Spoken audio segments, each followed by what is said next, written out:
dans les dernières semaines, on a vraiment vécu le baptême de Jésus. Jésus qui s'entend dire par le Père dans le Jourdain, le ciel se déchire, le ciel fend. Son intérieur s'ouvre à une prise de conscience que le Père lui fait sentir « T'es mon fils bien-aimé, t'es mon enfant, tu as ma faveur, je t'ai appelé et t'es appelé à une grande mission. » Et Jésus est parti avec cette certitude-là qu'il pouvait, avec l'Esprit Saint, avec le Père, changer le monde. Et aujourd'hui, dans l'Évangile, pour changer le monde, il lui faut des pécheurs. Il lui faut des gens qui vont le suivre, qui vont l'aimer, qui vont en parler, qui vont en rayonner, qui vont avoir une passion. La même passion que lui l'a communiquée à Pierre, Jacques, Jean et les autres. Il y a un pasteur protestant qui nous reprochait il y a quelques années, à nous les gens de l'Église, il disait, vous êtes appelés à être des pécheurs, on est appelés à être des pécheurs qui vont au large, qui jettent les filets, qui vont en plein océan. Puis il dit, des fois, j'ai l'impression que les chrétiens, vous autres, chez les catholiques parfois, il vous arrive de pêcher, mais dans l'aquarium, pour être certain de ne pas prendre des poissons trop étranges, trop bizarres. Pour pas. Et on a l'impression des fois qu'on se demande si vous... Des fois, on est porté à jeter le filet ou la ligne, mais dans la piscine en arrière de la cour chez nous. C'est pas dans la piscine qu'on va prendre les poissons, peut-être que le Seigneur veut rejoindre. Parfois, il nous arrive de croire que, vous savez, certains pêcheraient dans le bain, dans leur chambre. Non. Il faut jeter les filets au large. Il faut jeter les filets dans l'océan. Il faut se déplacer. Vous avez remarqué aujourd'hui, Jésus, dans l'Évangile, on nous dit que Jésus est sorti. Il est sorti. Et il s'est mis à se promener sur le bord de la mer, en Galilée. Alors, et il cherchait des collaborateurs, des gens sur qui il pouvait compter, des gens qui seraient non pas pêcheurs, amateurs, pendant les fins de semaine, mais des pêcheurs à plein temps.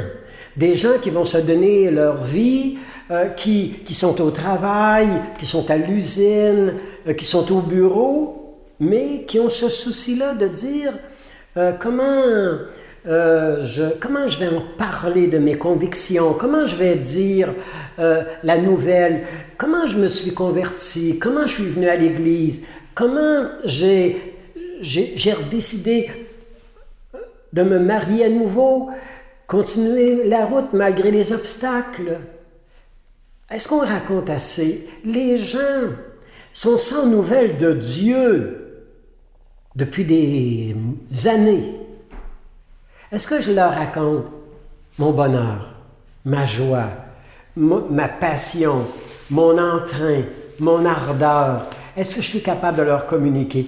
Aujourd'hui, là, on dit une grande lumière s'est levée dans le monde, une lumière s'est levée dans les nations.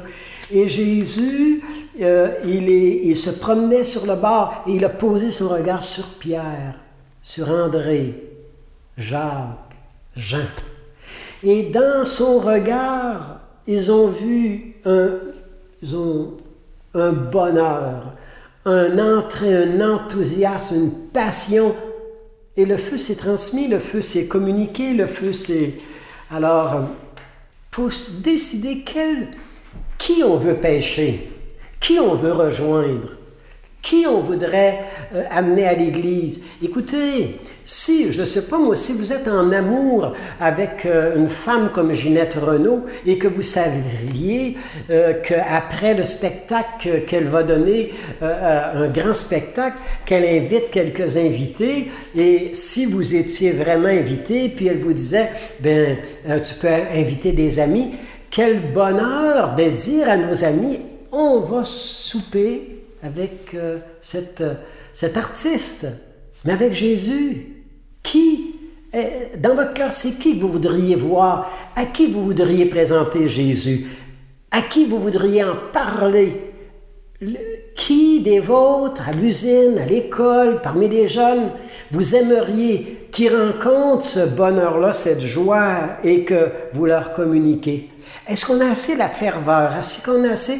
Moi, j'étais jeune et je lisais, j'avais tombé sur un livre, bon Dieu, il y a 40 ans, Pêcheur d'hommes. Mais ça m'avait complètement enthousiasmé. Il faut rencontrer des gens qui croient en nous, des gens qui nous appellent, des gens qui nous interpellent, des gens qui nous invitent. Alors, il y a des jeunes qui me disent, mais comment est-ce qu'il se fait? On n'a jamais été invité à aller à une de vos églises. J'ai jamais été invité. Il n'y a jamais eu un ami croyant qui m'a parlé. Alors, voyez-vous, là, on est invité vraiment, mais vraiment, à un témoignage merveilleux. Les gens ont besoin, les gens sont en attente, les gens sont désireux d'entendre la parole. Vous savez, les gens ont pris une distance de l'Église. Et les jeunes sont peut-être plus en recherche qu'ils l'ont jamais été. Et à mon avis, les jeunes sont plus prêts à recevoir l'Évangile qu'ils l'étaient il y a 20 ans. Mais faut-il encore savoir passer le feu, passer la joie d'être évangélisé, le bonheur et de savoir que l'Évangile, que Jésus répond aux grands besoins du cœur humain. Mais pas avoir peur de nos convictions, de notre assurance, de ce qui nous fait battre le cœur, de ce qui nous fait marcher sur les eaux, ce qui nous fait déplacer des montagnes. Il faut savoir passer cette grâce, passer ce feu alors qui nous habite. Il y a une très belle... il y a une prière scout.